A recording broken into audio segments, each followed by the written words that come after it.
घर का तो सारा राशन खत्म हो गया है। अब तो मुझे बाजार जाना ही पड़ेगा राशन लेने, क्योंकि मैंने सुना है कल से बहुत तूफानी बारिश शुरू होने वाली है। ये कहते ही टूनी बाजार की ओर निकल पड़ती है। अभी वह बाजार पहुंची ही थी कि वहां बारिश शुरू हो गई। हे भगवान, ये बारिश तो अभी से शुरू हो गई। अभी तो मैं बाजार पहुंची भी नहीं। अब मैं क्या करूं?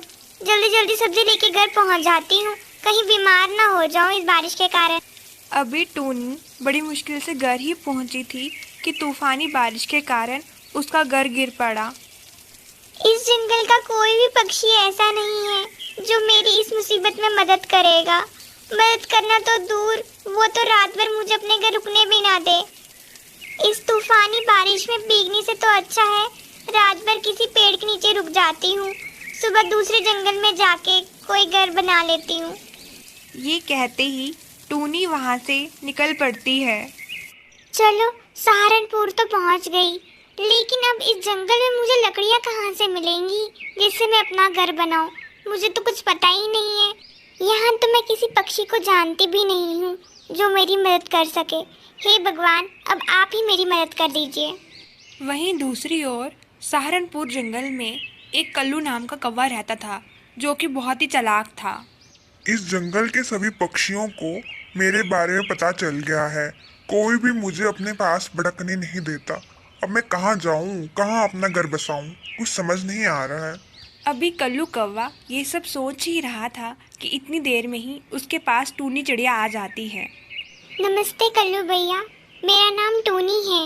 मैं इस जंगल में आज ही आई हूँ। मैं आपके पड़ोसी जंगल से आई हूँ। मुझे ना थोड़ी आपकी मदद चाहिए थी। क्या आप मेरी मदद कर देंगे? टूनी की ये बात सुनते ही कल्लू कौवा मन में सोचने लगता है। अरे कल्लू कौवे, इतना क्या मन में सोच रहा है? जल्दी से इसको हाँ बोल दे। यही सही मौका है इसको अपने जाल में फंसाने का। ये बेचारी तो अभी नई नई आई है, इसको क्या पता मेरी चालाकियों का। अरे टूनी बहन, कैसी बातें कर रही हैं आप? मैं तो आपके भाई जैसा हूँ। मैं आपकी मदद नहीं करूँगा तो और कौन करेगा? धन्यवाद कल्लू भैया, आप कितने अच्छे हैं। मुझे लगता है कि जंगल के सभी पक्षी आप जैसे ही अच्छे होंगे। एक हमारा जंगल था जहाँ कोई किसी की मदद नहीं करता था। आप बस मुझे ये बता दीजिए कि मुझे घर बनाने के लिए सूखी लकड़ियाँ कहाँ से मिलेंगी, ताकि मैं जल्दी से अपना घर बना लूँ। टूनी बहन, बस इतनी सी बात? वो तो मैं आपको ला के दे दूंगा। आप बस अपना घर बनाना शुरू कर दीजिए, लकड़ियाँ लाने का काम मेरा। टूनी चिड़िया ने अपना घर बनाना शुरू किया तो कल्लू कौवा उसको लकड़ियां ला ला के दे रहा था। कुछ ही समय में टूनी अपना नया घर बना के तैयार कर लेती है। अरे वाह, पूरे सहारनपुर और पूरे सुंदरवन जंगल में मेरे घर से सुंदर किसी का भी घर नहीं होगा।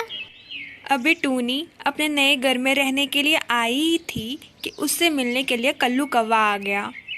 क्या बात है टूनी बहन, घर तो तुमने बहुत ही सुंदर बनाया है। इसको देख के तो मेरी नजरें नहीं रुक रही।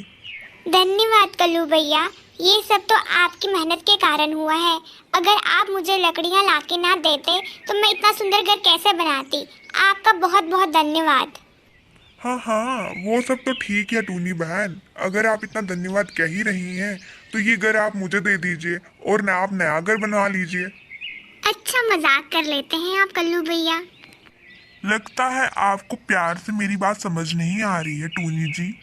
लकड़ियां लाने की सारी मेहनत मेरी और ये घर तुम्हारा। वाह जी वाह। तुम्हें क्या मैं इतना बेवकूफ लगता हूँ कि मैं तुम्हारे लिए जंगल से लकड़ियां लेके आऊं? ये सब आप क्या कह रहे हैं कल्लू भैया? अगर आपको मेरी मदद की जरूरत है तो मैं भी आपका घर बनाने में मदद कर दूंगी। मदद तुम अपने आप की करना, दूसरा घर बना के, और निकलो इस घर से, वरना मैं तुम्हें अभी मार दूंगा। टूनी बेचारी रोते हुए इस घर से भी निकल जाती है। हे भगवान, मैंने किसी का क्या बिगाड़ा है जो हर जगह मेरे साथ बुरा ही हो रहा है। पहले मेरा घर गिर गया, अब दूसरी बार मैंने ऐसे तैसे मेहनत करके अपना दोबारा एक छोटा सा घर बनाया था, वो भी उस कल्लू कौवे ने हड़प लिया। अब मैं कहाँ जाऊंगी, क्या करूंगी? बेचारी टूनी रोते रोते उस जंगल से भी चली गई। अभी टूनी दुखी मन से थोड़ी ही आगे पहुंची थी कि उसे एक सुंदर सा मशरूम घर दिखाई दिया। अरे वाह, ये घर कितना सुंदर है। काश ये घर मेरा होता तो मैं कितनी खुश रहती। तभी टूनी के सामने एक जादुई परी प्रकट हो जाती है। ये घर तुम्हारा ही तो है टूनी। तुम एक बहुत ही मेहनती और अच्छी चिड़िया हो। तुम्हारा दिल बहुत साफ है, इसलिए आज से घर तुम्हारा हुआ। ये कहते ही परी वहाँ से चली जाती है। टूनी अपना नया घर पाके बहुत खुश थी। कुछ दिनों में ही टूनी को ये पता चलता है कि जो उसका सहारनपुर वाला घर था वो बाढ़ के कारण बह गया, जिसके कारण कल्लू कव्वे की मौत हो गई। उस दिन टूनी को ये बात समझ आ गई कि भगवान जो करते हैं अच्छे के लिए ही करते हैं। तो दोस्तों, कैसी लगी आपको ये कहानी, मुझे कमेंट करके ज़रूर बताएं। अगर वीडियो अच्छी लगी हो तो लाइक, शेयर और सब्सक्राइब करना ना भूलें।